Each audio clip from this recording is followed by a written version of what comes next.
Dear ladies, gentlemen, and esteemed experts, my name is Ali Al-Awadi, and it is my pleasure to welcome you all on behalf of Dr. Mohammed Al-Ali, the CEO of Trends Research and Advisory. Sub-Saharan Africa has been the up-and-coming destination for global investments, particularly welcoming inflows from China and the Arabian Peninsula. Yet the region continues to be categorized by a peculiar mix of historic, political, and social circumstances that obstruct its economic performance. Despite the vast geographic scope of sub-Saharan Africa, the region as a whole boasts a notoriously low production level, with an average GDP per capita that is less than 1/7 of the world's average as of 2020. This E-Symposium aims to shed light on this oxymoronic existence and to identify the challenges and opportunities posed to this region. In particular, it sets out to trace the region's growth trends from 2017 onwards, compare the developmental effectiveness of local and international sources of wealth, and to highlight the role of regional communities and state governance in ensuring sustainable growth for the region. Today, we have a panel of esteemed experts whose ranging professional backgrounds and experiential excellence will enlighten us on the challenges and opportunities of economic growth in sub-Saharan Africa. And without further ado, allow me to introduce the moderator of today's E-Symposium, Mr. Stephen Scallett. Thank you very much, Alia. Welcome, panelists and our audience. Today I was reading foreign policy and I was very much struck by a comment that when considered as a region, as Europe typically is, the African continent is already the world's 8th largest economy. And in the same article, the foreign policy journalist stated that projections show that by 2063, it could be the world's 3rd largest economy by region.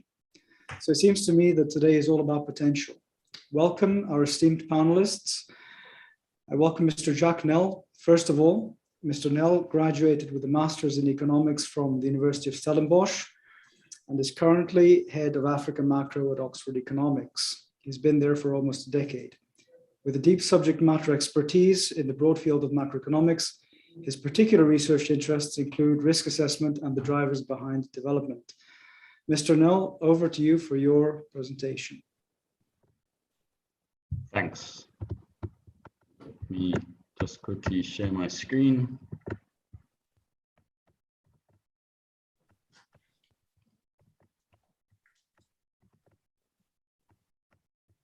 All right, can you please just confirm that you can see my screen? We can. Great. So looking at recent trends in sub-Saharan African growth, I would like to start by what has been the biggest disruption to this growth. And that is, of course, the COVID-19 pandemic and the economic slump in 2020. So these maps show real GDP growth for each of these African countries, 2020 on the left, 2021 on the right. So first, just generally speaking, the African economy proved to be pretty resilient in 2020, in total contracting just 3% that year. And this compares to Latin America and the Eurozone that saw contractions of more than double that, around 7%.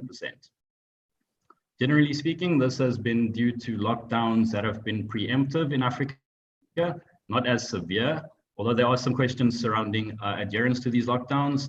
Economic structures also mattered, and here I'm thinking about dependence on agriculture or strategic minerals or energy sectors that weren't as affected by lockdown restrictions in 2020. Also, the size of the informal sector mattered, as these were also less affected by restrictions. And policy measures also did assist, but this was mostly on the margin for a lot of African countries. And that's due to their underdeveloped monetary policy transmission mechanisms. So monetary stimulus didn't have that effect, and the lack of fiscal space coming into the pandemic. Still, the map on the left does not paint a pretty picture. All but a few countries recorded GDP contractions. The worst hit countries were the island nations, and that's of course due to their dependence on tourism that completely halted. On the mainland, the north and the south really struggled. South Africa, we saw a really severe lockdown and also a very long lockdown. South Africa also had really weak momentum going into 2020. And that's due to some other idiosyncratic factors, namely energy insecurity and policy uncertainty. Namibia and Botswana also really suffered. That's due to their dependence on tourism, and also South Africa's weak performance also dragged their performance down. And that's due to the economic linkages between South Africa and its neighboring countries. But on the bright side, we did see some growth in the West, and in the West we saw some good performances, and that was due to good momentum coming into 2020 and robust agricultural performances. And in the East, we can see there that Ethiopia and Tanzania are clear outliers. They had really lax approaches to the coronavirus, not really implementing severe lockdowns, particularly Tanzania. But it should also be noted that there is some skepticism regarding those, it has to be, say, remarkably strong growth rates in 2020. Turning to the 2021 figures on the right, the map looks a lot better, but again, we see clear divergences here. This again due to economic structures, so the dependence on tourism or extractive sectors. The recovery in commodity prices in 2021 would have, of course, had a massive impact on those economies and the recovery. Growth fundamentals that were present in 2019 remain in place in the West and in the East. And here I'm talking about favorable demographics, relatively diversified economies, and the ongoing expansion of basic services that we've seen there in recent years. Just another general comment on this divergence. Last year's global economic recovery was pretty synchronized, but economic interdependencies in Africa are not as strong as those that you would see in, for instance, Europe. So growth is very much driven by national factors and not so much due to strong growth performances in neighboring countries. This is except around regional anchors like South Africa and Nigeria, where their neighboring countries are, of course, highly dependent on those economies. So growth in those do have an impact on their neighbors. But just looking at 2020 and 2021, growth does, of course, not tell the whole story, because a notable drop in output in 2020 can be followed by strong growth in 2021, but the economy might still be worse off than pre-pandemic levels. So in this slide, we're looking at 2021 GDP indexed with 2019 as the base year. So this means that the more red a country is here, the further away it is from 2019 or pre-pandemic output, and the brighter blue it is, the more it's grown since or from 2019 levels. So what I would like to emphasize here is that every color in the spectrum can be found in Africa. And again, this is just a reflection of the economic diversity and the divergence in recovery that we've seen. The divergence here will be driven by the severity of the pandemic in each country, the strictness of their containment measures, the speed and magnitude of the policy response, again, economic structures, so services, tourism, that country's dependence on trade, and of course their vaccination programs. As we've seen, Sub-Saharan Africa has been one of the least vaccinated regions in the globe, but even looking within Sub-Saharan Africa, there's a lot of divergence regarding vaccinations. Here again, we see that many African countries did not see even though these countries did not see that severe contractions in 2020, the gradual recovery does mean that many did not see output return back to pre-pandemic levels last year. We see most red shading around Southern Africa. South Africa was the hardest hit country on the continent in terms of COVID-19, which compounded weak economic momentum coming into the pandemic, and then severe supply side constraints, again, specifically referring to the energy sector. As I mentioned, this weakness spilled over into neighboring countries, which are very dependent on the South African economy. And the collapse in tourism also had a pretty severe impact on Southern Africa in general.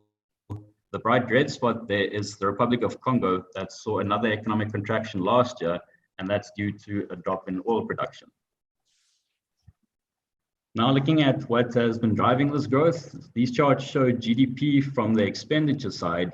So here looking at private consumer spending and government consumption, and this is indexed with 2019 Q1 as the base. So whenever the line moves above the black dotted line, it means output exceeds pre-pandemic levels. So yeah, I decided to look at some major Sub-Saharan Africa markets, namely Cote d'Ivoire, Ghana, Angola, South Africa, Ethiopia, Kenya, Nigeria, and Tanzania. And I've also kept the countries' lines the same color, so it's just easier to compare between those two expenditures. The first point I want to make here is that the recovery has in many cases been consumer driven. So some countries saw a notable drop in consumer spending in Q2 2020, and that's due to the lockdown restrictions, but spending very quickly breached pre-pandemic levels thereafter. whereas other countries did not see that notable drop in consumer spending. And this is a function of the strictness of their lockdowns, the nature of most spending in that country. So yeah, I'm thinking about spending on essentials versus social or discretionary spending. And of course, the strictness of lockdown would have had an impact on that, as well as, and now moving to the chart on the right there, ongoing government spending. I think I mentioned earlier that Africa is not able to provide similar stimulus to that seen in many advanced economies due to the fiscal constraints, but public spending remains vital in most African countries, be it in the form of transfers or public sector employment. And the chart on the right there just shows that government consumption spending did not drop in 2020, and in many cases showed pretty decent growth. Nigeria is that light blue outlier there, with official figures showing quite a remarkable increase in government spending in Q2 2020. Now looking at similar charts, but looking at fixed investment on the left and exports on the right. So what I want to show with these charts is not so much what has been driving the recovery, but rather what explains the economic resilience that we've seen in some countries. First, looking at fixed investment, we see that a number of countries did not really see a slowdown in fixed investment in 2020.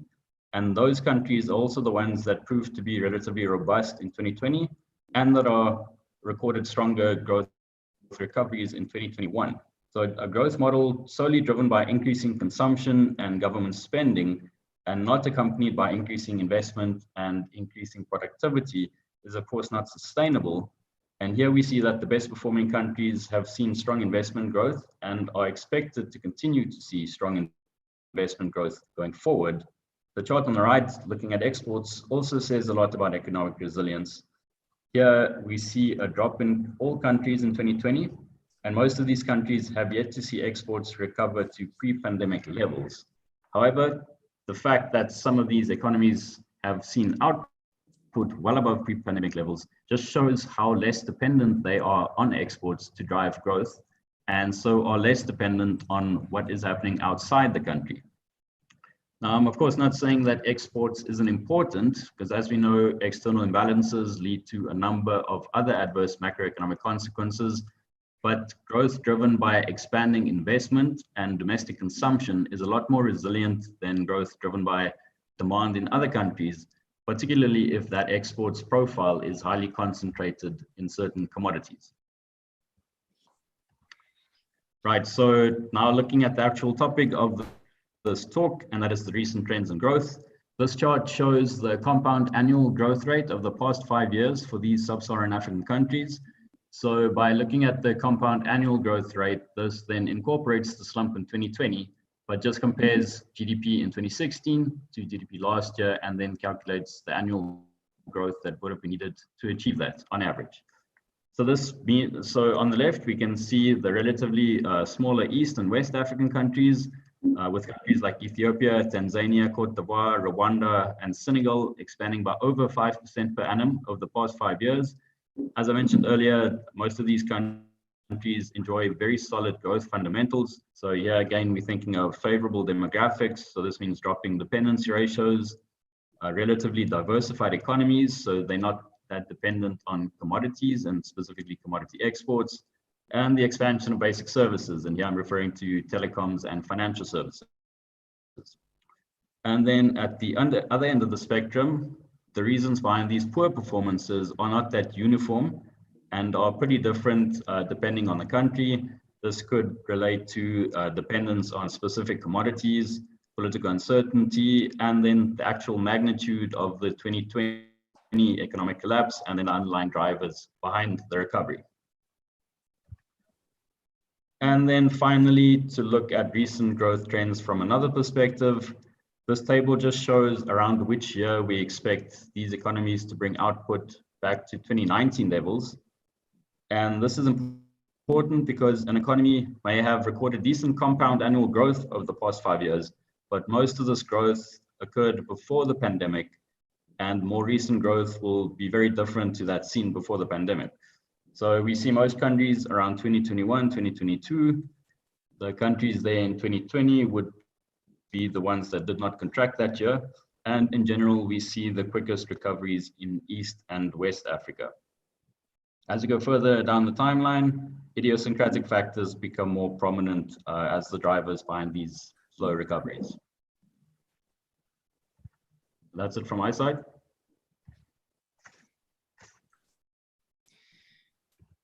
Thank you very much, Mr. Nell.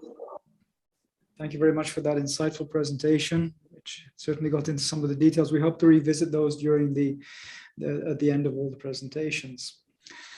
Allow me to introduce our next speaker, Dr. Andrew Ojayde, who is a professor of economics at Texas State University, having received his PhD from Kansas State University. An accomplished scholar and practitioner, he is currently working on building human capital formation into dynamic models of economic growth. Dr. Ojayde, the floor is yours.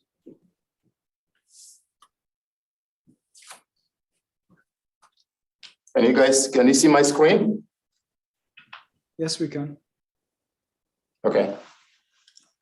All right, so I'm just going to be talking about the sources of growth financing in Sub-Saharan Africa. You know, the question posed here are international sources more effective than local sources, right? So we have seen, as a previous presenter hinted on, talking about the role of China type investment in Africa, foreign direct investment flows in Africa have been really instrumental in jumpstarting economic growth in African countries. But just briefly, I want to kind of highlight some of the key sources of economic growth in African countries. So they're mostly coming from foreign direct investment, portfolio investments like people buying in bonds and stocks, but the stock market is still underdeveloped in Africa. So most of the portfolio investment come in the form of giving government money in terms of bond financing.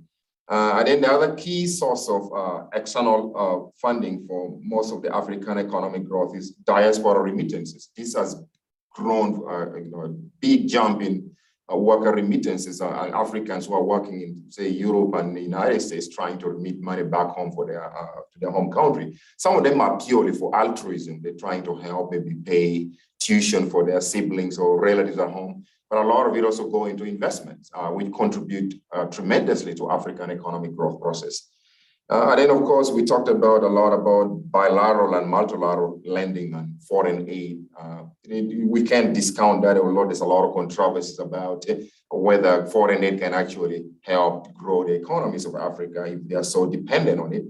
And then the other thing that I want to talk about, highlight some of the local sources of financing. Like when you look at most countries in Africa, the domestic savings as a share of output has increased a lot over the past 20 years. You know, in fact, I've seen some countries, countries like Ghana, Senegal in the West African belt, they've gone up as high as 25% over the past 2-3 years.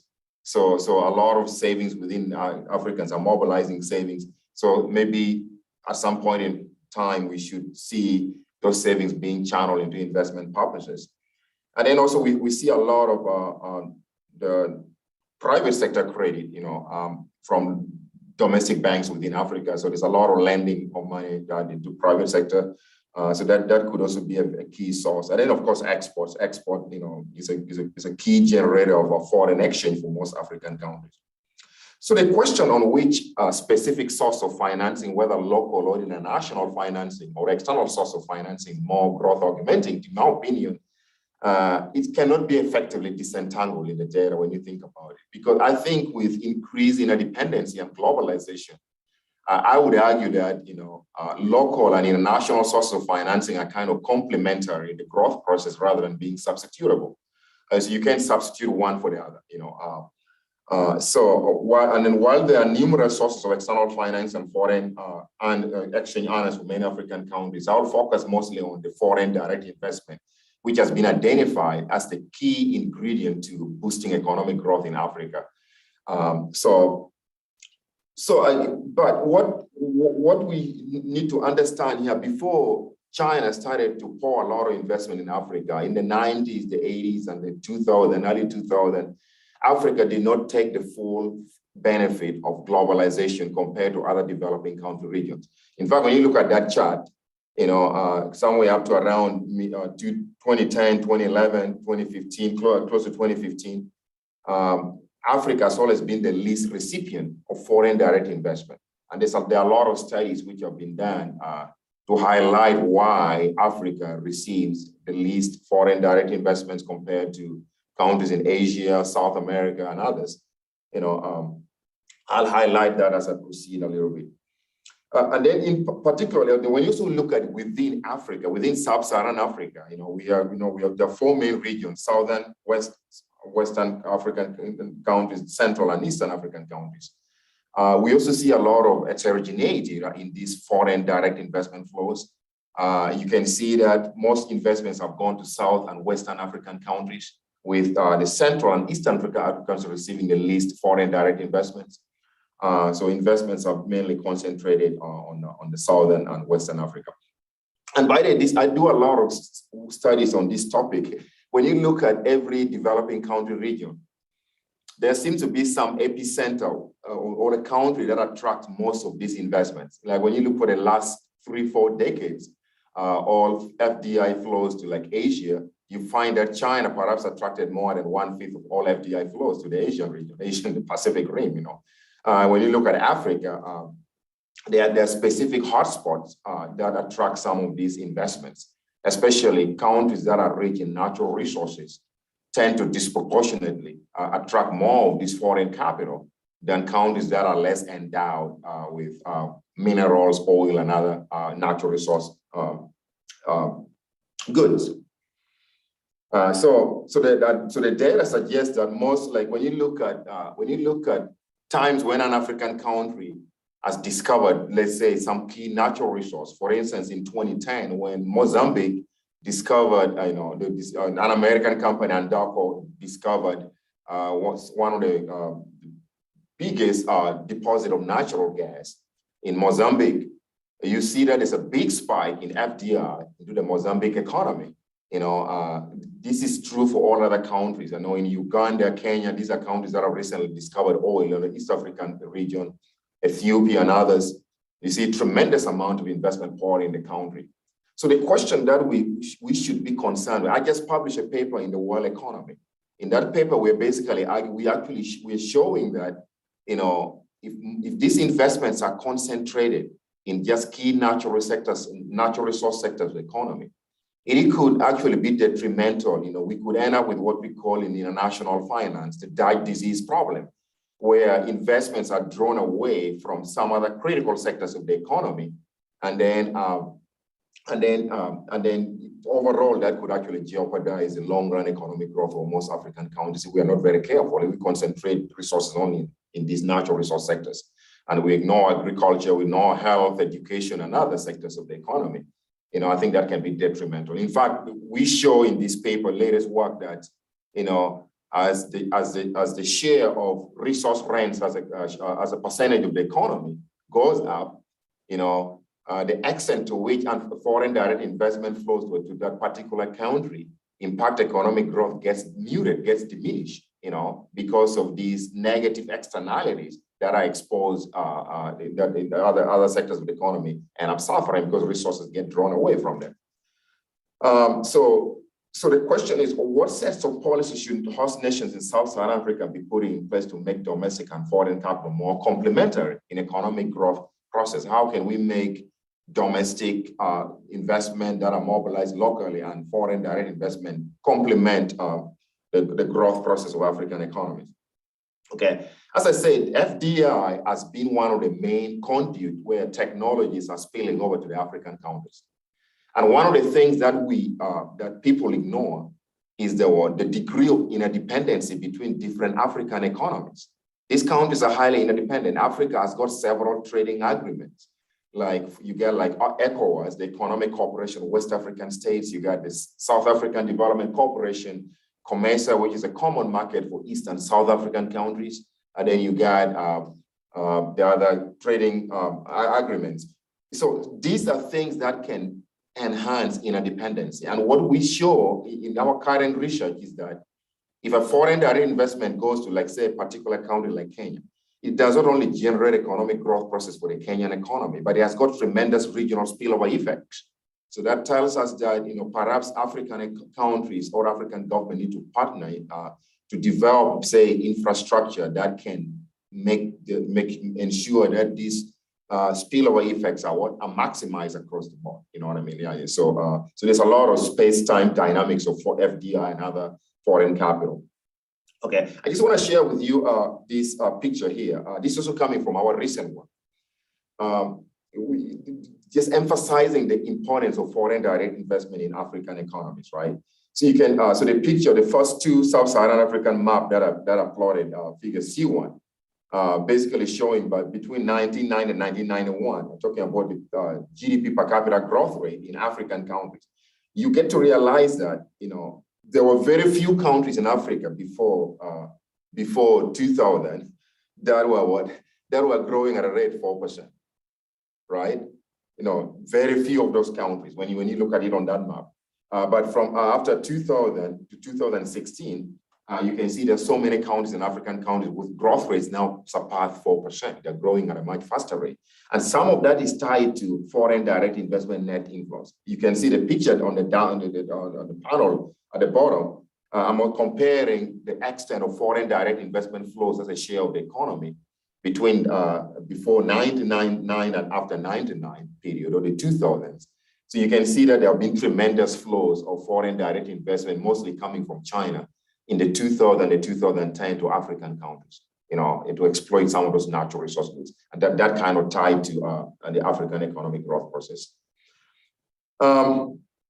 What about domestic savings? Well, yeah, I can share with you guys this picture. This is basically showing the trend. I just pick a few countries that are boosting their national savings, you know, to show you the importance of local capital.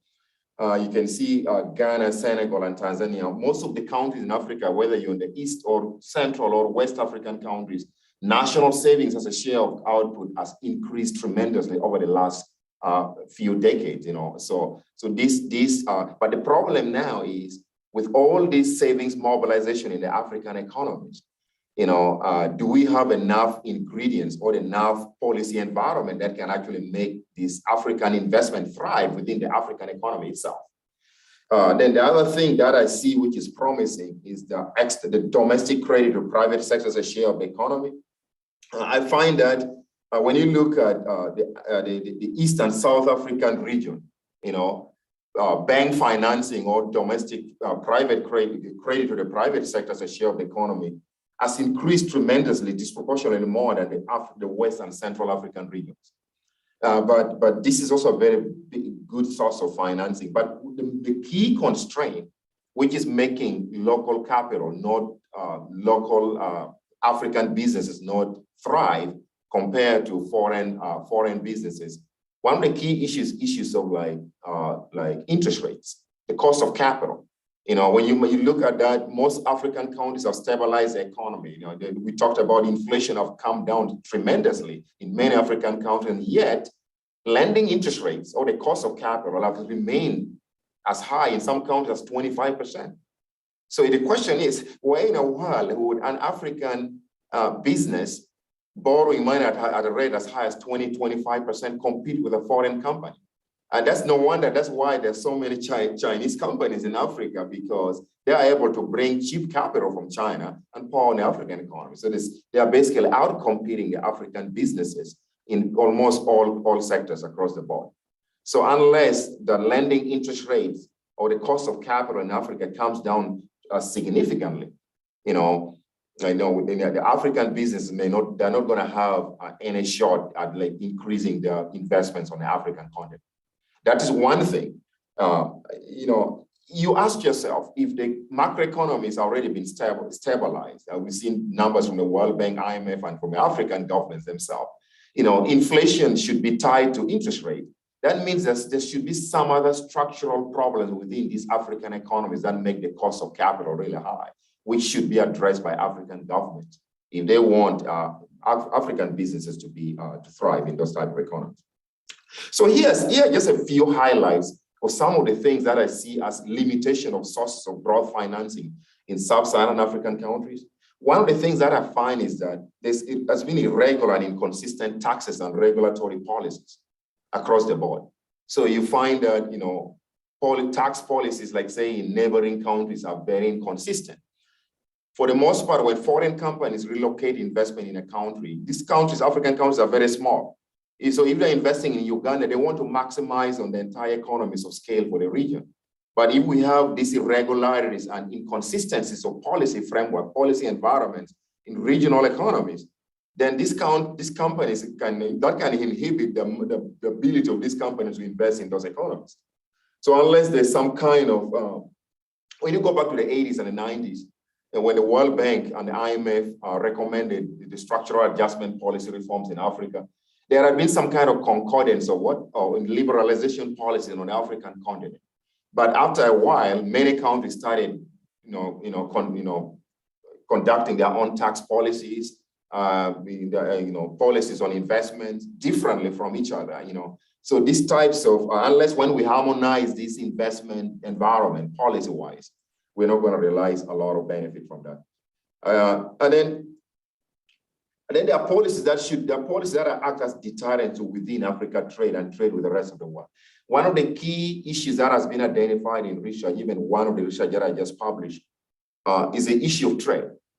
Okay, no matter how much foreign direct investment a country receives, if your country is not open to international trade, to international commerce, even within African trade must be boosted and African trade with the rest of the world, then you're not going to realize the full benefit of foreign direct investment on the domestic economy or on those host nations.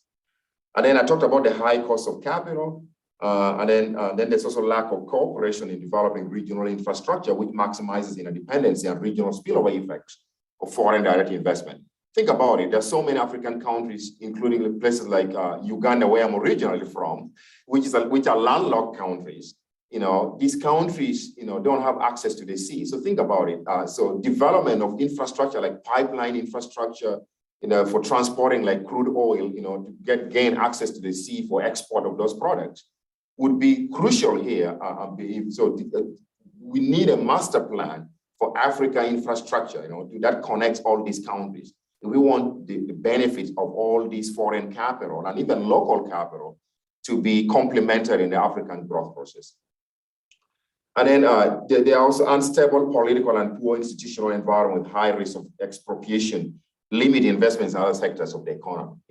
This is a very touchy issue, but the one thing that I know is that most African countries are stable now. We are not fighting so many civil conflicts that we fought in the 1960s, the 70s, and the 80s. But even there are few pockets of civil conflict, like the Boko Haram in the Cameroon, Nigerian border areas, the conflicts in the Congo, and other parts of South Sudan have been having problems. So those pockets of conflict can pose, severe regional, crises, and impact, how these economies are growing. And then the other thing that is more important is that the high cost of startup, especially for the local African businesses. There are only 2 African countries that have been very stable, and that is Botswana and South Africa.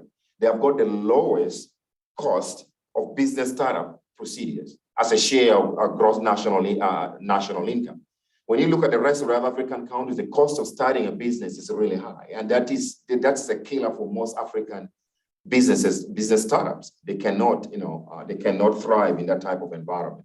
And then, of course, the issue of corruption is always going to be some big deal. But I want to mention, before I close up here, I want to mention something which the previous speaker kind of touched on when we talked about COVID in contemporary times, because growth rates in African countries, most African countries have been negative in 2000 and 2001, because of COVID. Most countries are in lockdown. But one of the things that we ignore is the challenge of human capital development on the African continent. Africa is lagging behind, the adaptation of technology, because we are not training the Africans, the right way, with the right technology. In fact, COVID exposed a lot of African countries. A country like Uganda, which is one of the countries with the longest lockdown periods, they shut down schools for 2 years. There are no infrastructure, there are no internet in the schools. So while schools were locked down in most parts of the world, kids were going to school, they switched virtual, Most of these African kids have not been in the classroom, neither have they been in contact with their teachers for 2 years.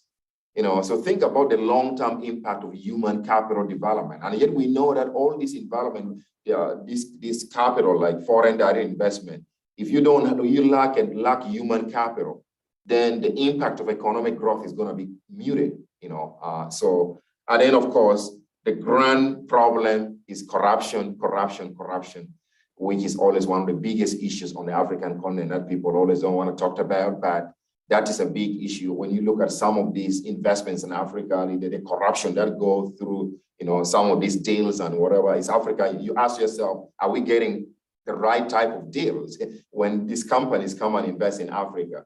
So the issue of corruption is something that has to be addressed across the board if we want to move these economies forward.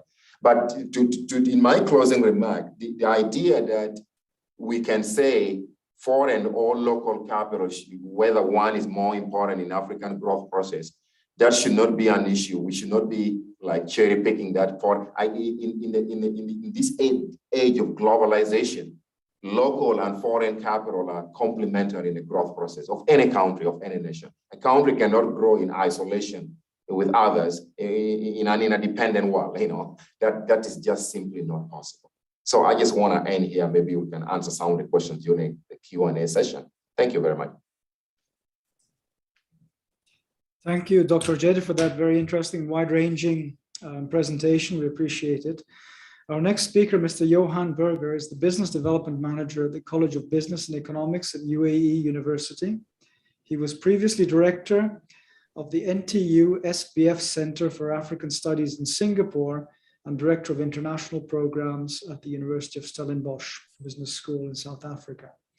He has an MBA from Stellenbosch, degrees in military history, strategic studies, and business. We're delighted to have you, Mr. Burger, and we'd love to listen to your presentation. Thank you, Stephen, for the opportunity. Let me just share my screen. Share and go that route. Great. Right. Yes, role of regional economic communities, sustainable growth in Africa. Andrew touched upon some of the elements thereof, and I think it's a very important role that REC has played. But why Africa? The reality is, and you spoke about it when you started the conference, looking at potential that Africa shows. Huge population, 1.3, looking at 2.4 billion by 2050 and over 4 billion by 2100. Increasing urbanization, we're looking at about 57% by 2050. Growing consumer class, the potential for the modernization of agriculture, fintech or mobile money growing in leaps and bounds, the whole issue of digitalization and various sectors, health, agriculture, etc., tourism, renewable energy, vast potential. And so also for the issue of manufacturing and value addition, which is at, or which are both at low levels with a lot of potential should Africa work together and look at creating regional value chain. Pharmaceutical industry, vast potential. Africa imports between 70 to 90%, some say more, of its medication from abroad, and we're looking at most of that being generic medication. Retail, lot of potential in the modern part of the retail sector. Companies, retail groups are struggling, African groups are struggling. We need to look at how we can grow and develop this. Andrew addressed the issue of infrastructure development, the vast potential there, but I will show about that just now. Challenges, there are security. Again, Andrew addressed this, he mentioned it. Infrastructure shortage, transportation, huge problem.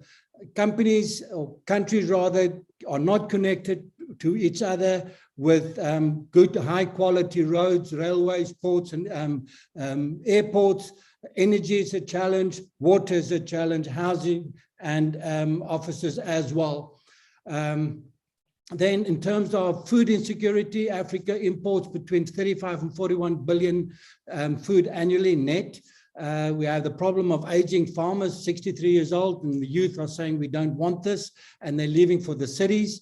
Low levels of electricity, where more than 60% or up to 60% have no access to electricity. The digital divide, where Africa needs to tap into to benefit from or has to address it rather, to benefit from the fourth industrial revolution. And then the whole issue of manufacturing, I alluded to it. Kenya is one good example where the contribution of manufacturing to GDP, less than 9%. President Kenyatta, a couple of years ago, announced his Big Four agenda. And one of them was then to increase this contribution to 15% by this year. I'm sad to say that is definitely not going to happen. Low levels of value addition, we tend to export a lot of the goods that we do produce without it adding value. Scale is frequently a problem for national organizations, and we need to look at developing regional value chains. Obviously, that is where regional economic communities can play a role. And then big challenge, the low level of intra-Africa trade. Africa finds it easier to do business with countries abroad than with itself, or trade with abroad than with itself. 70% intra-Africa trade, you compare this to the EU with 70%, Asia 59%, North America 13%, which is something which tells you the need for regional economic communities. Just to give you an example, in 2019, 20% of South Africa's world exports and 12% of its imports were intra-Africa. Looking at 4.25% of South Africa's imports, or exports rather, is into the rest of Africa, which is a very, very low figure.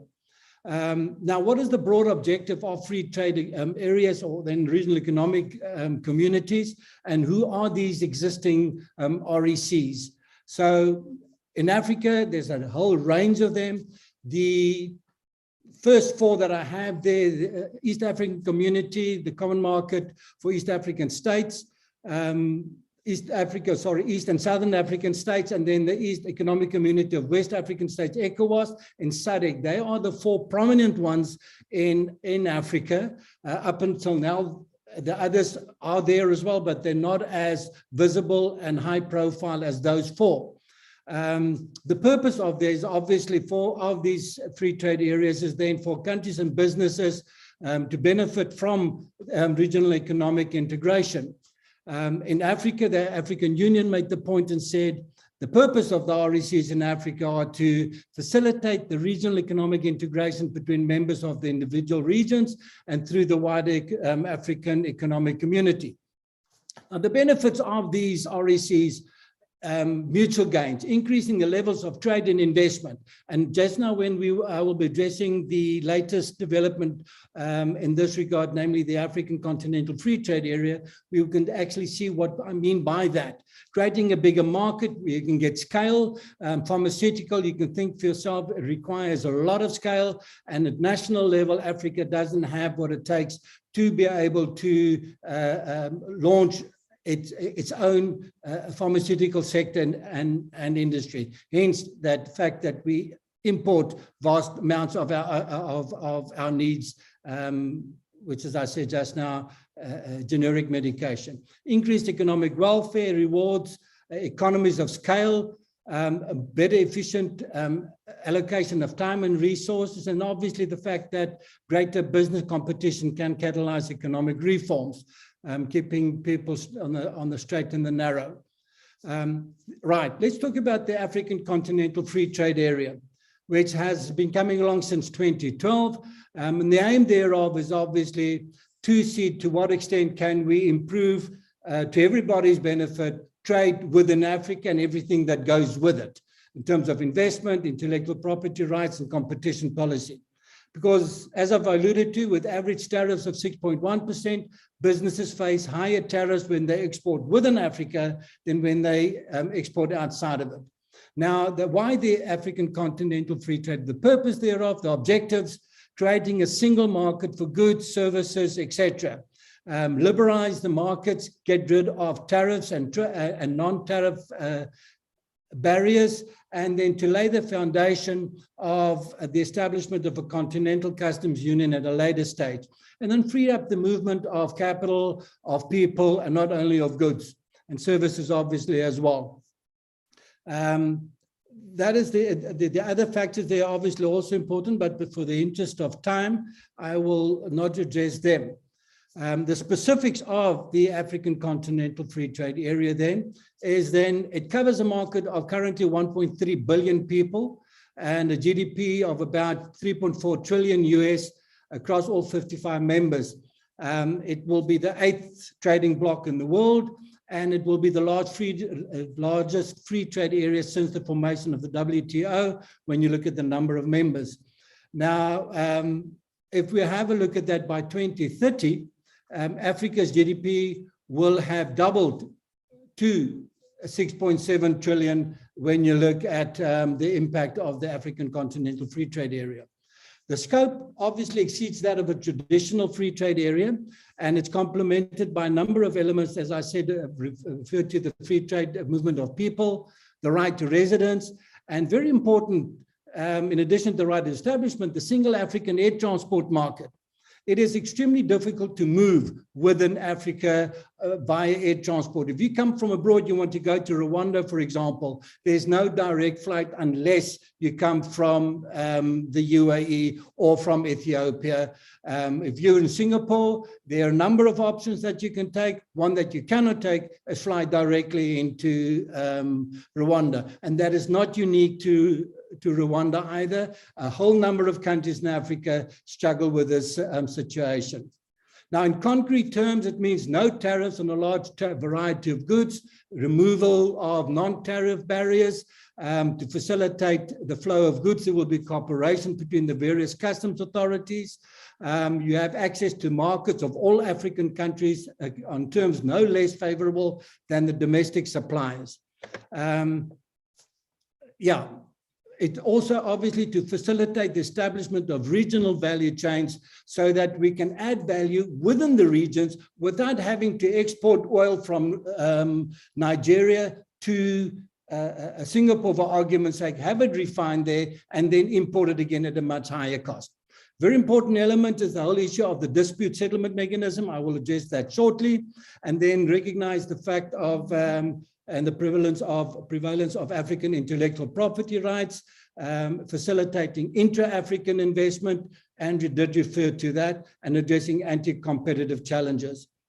Now, the effect of the AFCFTA in terms of projections, we're looking at, should we remove all tariffs on goods, it'll increase the value of intra-Africa trade between 15% or $50 billion and 25%, $70 billion by 2030. Alternatively, intra-Africa trade will increase by nearly 40 to 50% by 2040. The AFCFTA, according to the Economic Commission for Africa, says that intra-African trade can be boosted by 52.3% by eliminating the import duties, and double that should non-tariff barriers be also reduced, lifting 30 million people out of extreme poverty. And then the GDP of most African countries, according to the projections, could rise between 1% and 3%. Manufacturing sector on its own will be creating 16 million jobs, a lot of jobs for the youth, and more entrepreneurship opportunities. Now, when you look at those figures that I mentioned, increase the GDP by $50 billion, the increase will create the increase itself will create the 12th largest economy in Africa, which is equivalent to the combined GDP of the bottom 17 states. Should we look at $70 billion, GDP increase would be the 9th largest economy in Africa, and slightly more than the combined GDP of the bottom 18 states in Africa. So not to be sneezed at all. Now, I spoke about the dispute settlement body. Basically, at its purpose is to prevent bigger economies bullying the smaller economies. So there is a process to which the smaller economies and countries can follow to address then their grievances in the case of big country bullying. Challenges, always the case. the inability of political leaders to place regional interest above national interest. I think it is human, if you want to put it that, to say national interest comes first. But if you want a regional economic community to succeed, political leaders need to place regional interest above national interest on a whole range of issues. And they're struggling. We see that in East Africa, and I will get to some of the examples now. Tariffs are a major source of income for many states, and they will do away with that very hesitantly. They are negotiating it. Whether they will stick to the negotiated tariffs and procedures is another issue, because I've seen in East Africa, it doesn't happen. Conflict throughout Africa, big challenge for the stability and to make these things work. Poor infrastructure, we've addressed that. The disparate sizes of the economies, we have the smaller economies, we have the large ones. It's very difficult to work with these without then the, how would I put it, the perception of bullying. When the South Africa and the Lesotho work together, there's always that kind of challenge. Corruption, Andrew mentioned it. I think he mentioned it 3 times. And then inertia, the element of people just doing nothing. Implementation is going to be extremely important. Some of the regional tensions that there are, we saw in 2020, 2 countries that were members of the same supposedly efficient regional economic community, i.e. the economic community of East African community rather, EAC.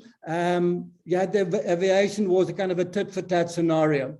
The tariff wars in East Africa, border closures between Uganda and Rwanda. I must confess that it appears that they've now kissed and made up, and things are normalizing between these 2 countries. Ghana and Nigeria. Nigeria, the largest economy in Africa, and you're seeing them and Ghana in a spat with traders being not arrested, but given a lot of challenges and problems that they have to deal with. Morocco and Algeria. You have the water wars, if you call it that, the Grand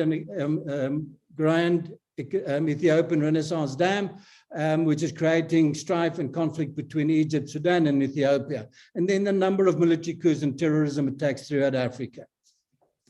One thing that is working well and has a lot of potential when you look at Africa, and the African Continental Free Trade Area rather, is then the Pan-African Payment and Settlement System that has the potential of saving $5 billion annually, because African currencies will now be convertible within Africa without using intermediary currencies like the dollar, euro, or pounds, which is absolutely wonderful for them. So you will, for example, pay in Naira in Nigeria, and you will receive Kenyan shillings in Kenya. The progress of the AFCFTA, TRILAC, which is a South African organization looking at trade, etc. in Africa. The operational phase of the AFCFTA was launched during the 12th extraordinary session of the Assembly of the Union on the AFCFTA in Niamey, Niger on 7 July 2019. Start of trading began on 1 January 21. However, no trade as yet has taken place under the AFCFTA regime. This was as recently as the 3rd of May 2022. I think one needs to give credit for the fact that they have done a lot of work in negotiating and putting in place all the regulatory issues, etc. What has also now very recently been announced was the AFCFTA Country Business Index, or the ACBI, which is launched now on the 15th of May to measure the ease of doing business, not within, but between African countries. For example, the ease for a Nigerian to do business in Kenya. It focuses on African integration by targeting businesses outside of your country. And it does not look at what a particular country is doing itself. That has been addressed all these years by the World Bank's ease of doing business. And the purpose obviously then is to check what is the ease of doing business, the ease of trading among each other, and then, as I said, setting up a business, and to identify bottlenecks and challenges so that the African private sector can conduct business as seamlessly anywhere else in Africa as in their own country of origin, which is the whole purpose of regional economic integration. It was launched in 2018, the pilot phase in Cameroon and Zambia. Surveys were conducted in 7 more countries. They want to cover 13 countries by July. And then during the second phase, they found that the cross-border trade is more challenging for female-owned firms and something which they definitely will address. The third phase will be rolled out in the DRC, Egypt, Morocco, Rwanda, Senegal, and Tunisia. In conclusion, RECs have the potential to boost the wealth and quality of life of all Africans. The structures are in place. We have a whole vast number of RECs. One that I did not address was the TFTA, the Tripartite Free Trade Area, which was signed in 2015. Nothing came from that, nothing. And that was supposed to be the precursor, the forerunner for the AFCFTA to kind of iron out challenges. Future focus of these RECs must be implementation. Thank you for your attention. Thank you, Johann, for that presentation, very wide-ranging and full of interesting figures.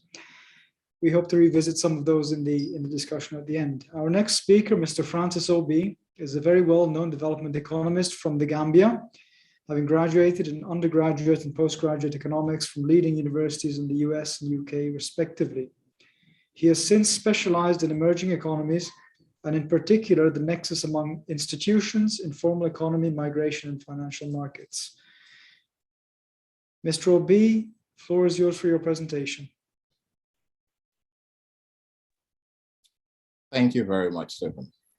So for my presentation today, I would be doing a political economy presentation on the nexus of governance, the role of the state, as well as economic growth in sub-Saharan Africa. And before I jump right into it, I would like to discuss some of the main topics, some of the main headers.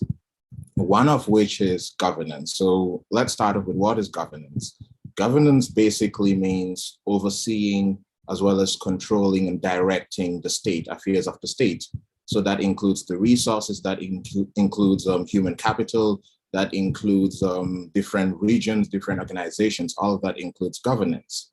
And with governance, one thing that we must know about governance is that governance is aided or it's let down by the type of institutions at hand. That takes us to the next main issue we have to understand. What are institutions? Institutions, basically, I tend to look at them as building blocks. I tend to look at them as basically what protein does for the body. Institutions are very essential for economic development. They're very essential for political development. And with institutions, we can further divide them into political institutions and economic institutions. And we can even go to further subsections of informal political institutions, as well as formal political institutions like political parties. And then for economic institutions, you also have the formal and informal institutions. The informal institutions, that's what you would consider to be the black markets. As we know, there are lots of black market operation, informal sector, underground economy operations in many countries in sub-Saharan Africa. In some instances, they actually overtake the formal sector activities because they're done under the table and it's very, very hard to track, reason why they're underground economies. With that being understood about institutions, it takes us to what is the role of the state, basically. So looking at the idea of the social contract, where the citizens and the government come together and say, this is what we want, this is what you would provide, these are the freedoms we would give, this is what you would protect. Going by that fundamental idea of a social contract, we must ask ourselves, have countries, have governments in sub-Saharan Africa been adherent of the social contract? Have they fulfilled electoral promises? Have they done their due diligence to protect human lives? Have they done what is needed to ensure that there is a conducive business environment for everyone and not just a few cronies or those who are close enough to power? So then my question would be, if governments in sub-Saharan Africa aren't fulfilling these aspects of the social contract, where does that leave Africans? Where does that leave the youth, who are a huge chunk in these countries? First, the state must ensure that it provides social services, and these social services must be inclusive, they must be widespread, and more so, they must touch across different sectors, different regions, across the board, across countries. because without providing social services, it becomes essentially hard to lift the poorest of poor out of poverty. You cannot tell them to lift themselves by the bootstraps. That basically doesn't work. It hasn't worked and it would not work. So what then does that require? Governments in Africa need to ensure that they adopt an inclusive and widespread economic policy initiatives. And therefore, these initiatives would be the benchmark to boost what is needed in the social contract, to ensure that it reaches to the poorest of the poor, to poor regions in their respective countries. The reason why a good social inclusion program is essential, as the previous speakers had mentioned, looking at the COVID-19 pandemic when it just started, a lot of African governments did not have the fiscal space to give the type of, should I say, economic cushion to businesses as well as individuals that some of the Western counterparts could do, or even some other countries in Asia could do. One, because some of them said, oh, we don't have enough tax revenue. Some of them simply did not save for the rainy day. And what did that mean? The poorest of the poor were left to their own vices. It's like, you can do whatever you want to do, but we really cannot help. And even when in some cases help were being given, some of the political leaders siphoned some of this help. So you're seeing corruption even in their times of need. In addition to that, there were no safety net programs that transferred money directly to the poor people, that transferred money directly to people in need, that transferred money to businesses that were in dire need of being supported, especially the small and medium enterprises. So what this is saying is that a lot of countries in Africa needed to have provided that financial cushion, needed to have had that money saved up for the rainy day. You don't need a pandemic to tell you that you need to save your extra oil reserves or gold reserves revenue. You don't need a pandemic or an economic recession to tell you that you need to save for cases where there's a drop in, let's say, the price of oil, the price of gas, the price of agricultural products, because these are very volatile, as we know. As currently looking at the global geopolitics going on, a lot of inflation is going on, prices are rising. So what this tells, what African countries, African leaders should learn from this is to save for the rainy day, make sure that policies of social inclusion are widespread and touches across the board. These are just some of the things that they should have done and they should still do going forward. What do they need to address? Like Dr. Ojayde had mentioned, corruption. Corruption is a very, very big cankerworm in African economies. It's basically like cancer. It eats till the economy can no longer sustain itself. Because most times what you see is you have crony capitalism. It's not necessarily capitalism or any social economic system that they're using that benefits the general populace. It's types of economic systems that benefits a very few selected elites, and they in turn give it to their cronies, who in turn keep them in power through political votes, political support, as you see. And what does this mean for the general populace? What does this mean for people who do not have a share of the cake? They become distraught. As we have seen in West Africa in particular, over the past 18 months, there have been a couple of coups, some of which have been successful. Just this year, we had seen in Burkina Faso, we have also seen in Mali, we have seen in Guinea. And my idea of why this is happening is because the government, like I mentioned at the start, aren't holding their own end of the bargain in terms of the social contract. In most instances, security is non-existent or very minimal, which means that various non-state actors are overriding the state apparatus, the state security apparatus, and doing as they please.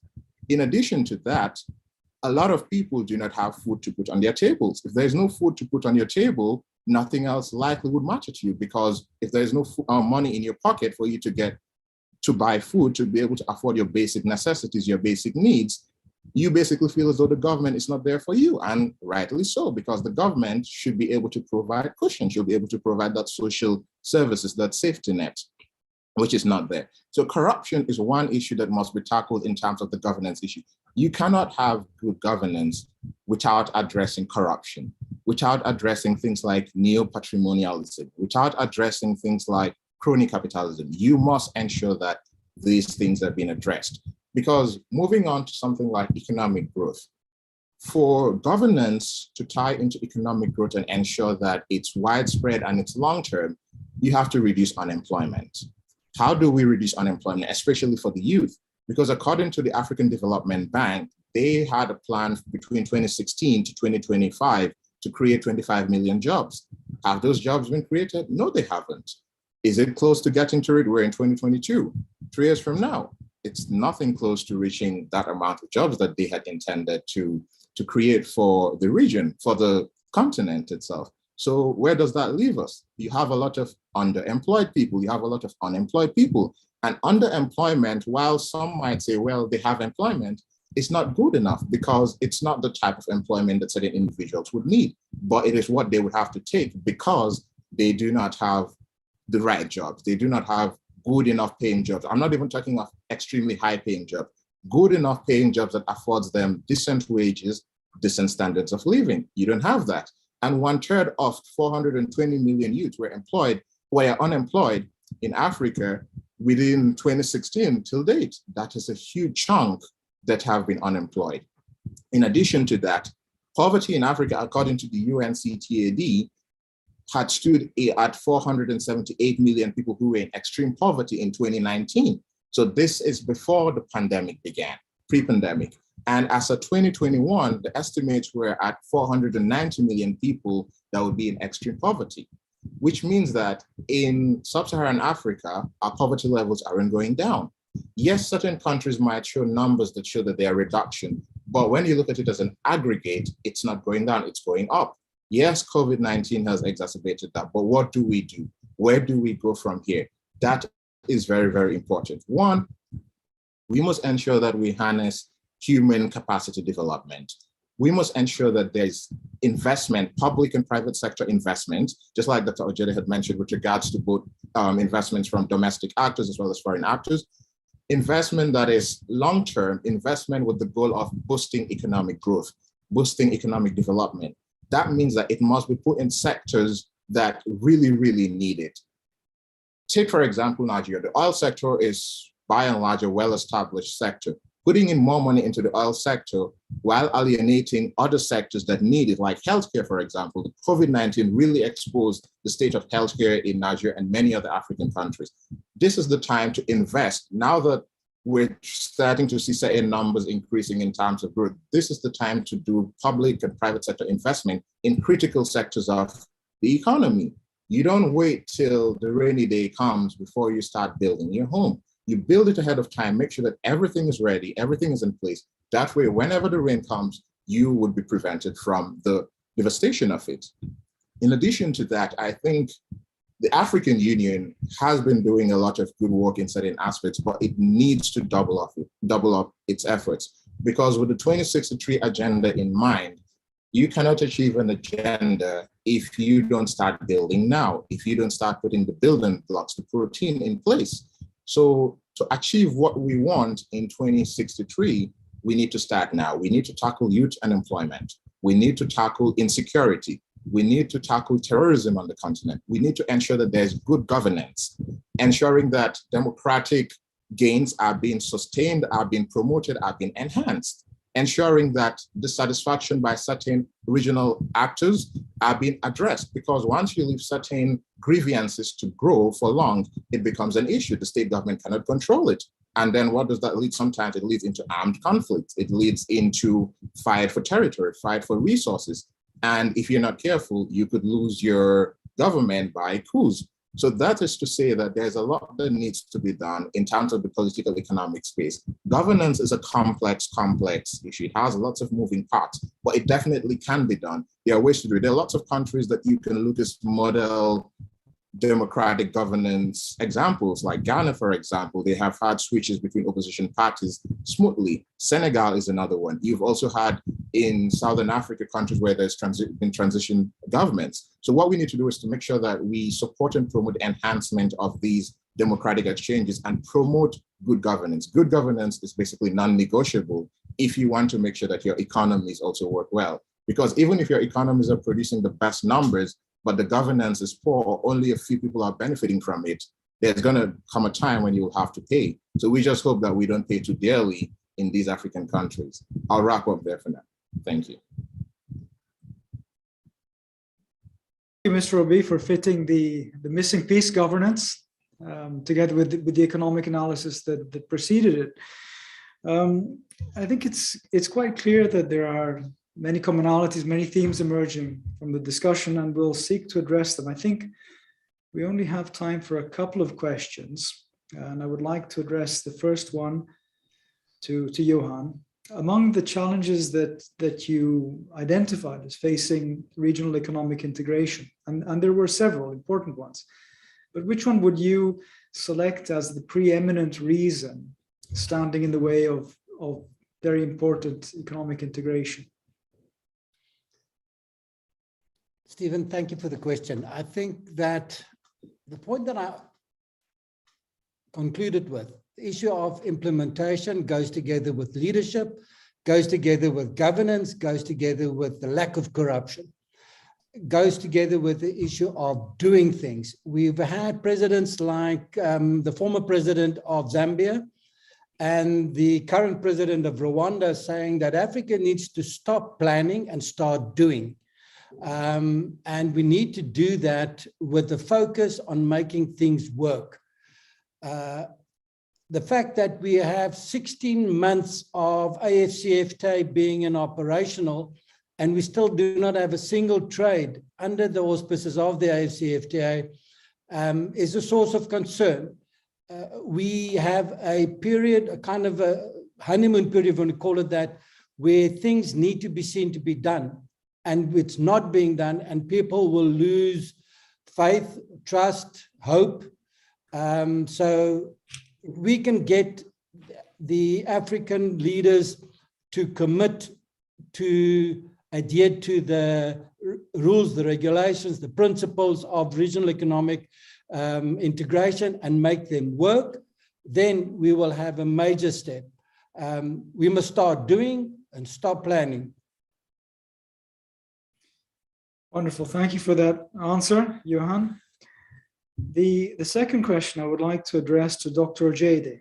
And you mentioned quite interestingly, the lowest startup costs in Africa are in South Africa and also Botswana. We all know how fundamental this is to business, business growth. So my question is, what is the role of policy? What is the role of the government in seeking to ensure that startup costs are low and remain low?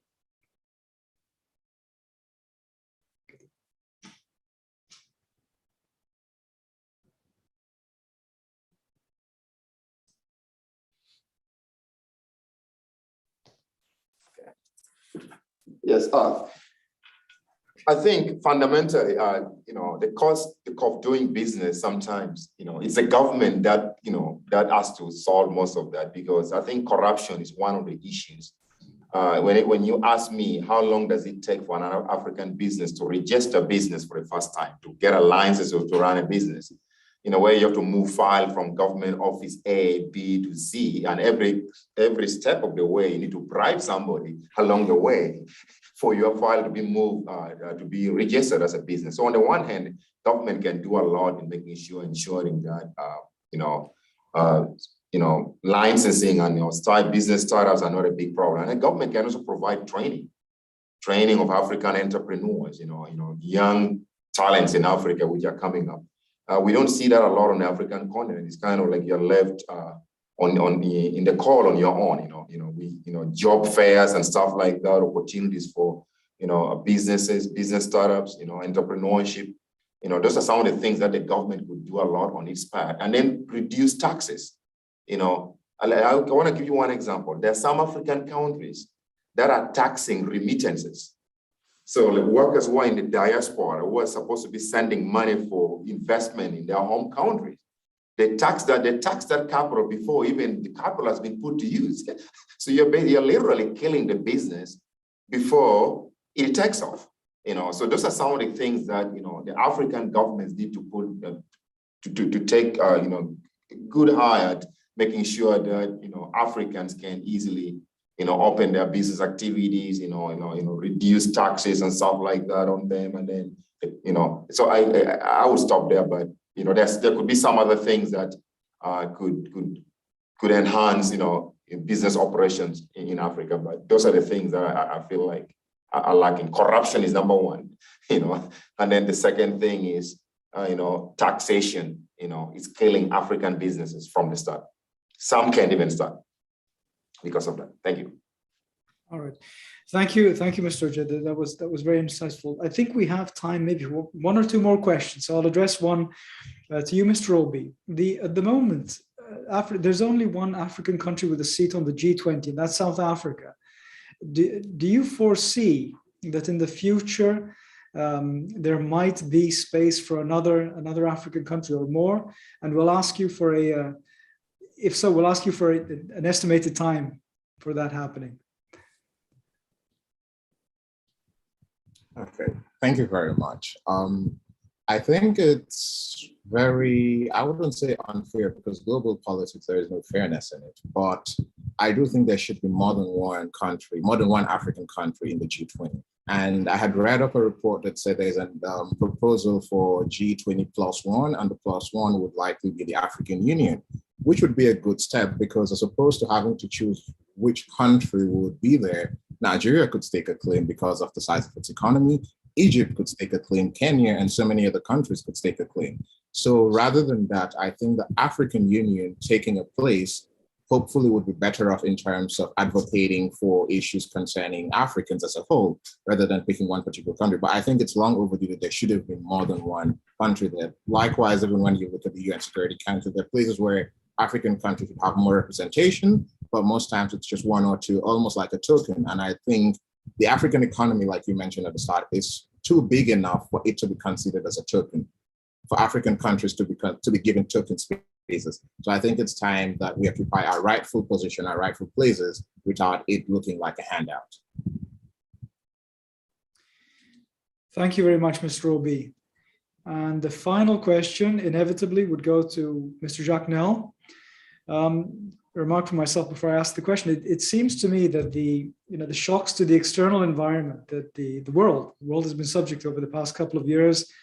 We started with COVID 2 years ago, and now we have problems with high energy prices and food security. So all that, and to an extent, the analysis that we've heard today would suggest that countries would start to look inwards and regionally to integration, to increased spending of household savings and so on. So that's the question, Mr. Nel. Do you see that the external environment and all the disruptions could cause an inward turn particularly at the policy level of African countries? Yes, I think that would be an optimistic view, because the crisis in 2020 and then the food crisis we're enduring now, these are wake-up calls, and it just shows, like as has been mentioned, you should fix your roof when the sun's out, and a lot of African countries haven't been doing that, and now we've seen 2 consecutive massive storms, just sort of showing how fragile those economies really are. So I do think, taking an optimistic view, this wake-up call could encourage African countries, especially looking at food security, to attract investment, take agricultural sectors more seriously, to secure their own food security. And yes, I think recent developments could encourage the necessary measures that should have been in place. But again, a wake-up call just shows you how vulnerable these economies are, and shocks are going to happen again. When they do occur, we don't know when they're going to occur again, but if they do occur in successions like this, it just kind of doubles the whammy and just sort of enhances the need to fix your own house. Terrific. Well, we hope they don't occur too quickly. Right? We're due a period of tranquility, I think. Well, dear participants, thank you very much to all 4 of you for your very interesting and very insightful presentations. This is what we love to have and disseminate here at Trends. We'll continue our engagements perhaps offline and bilaterally for the future. But for now, thanks again for your participation. We look forward to the next time. Thank you.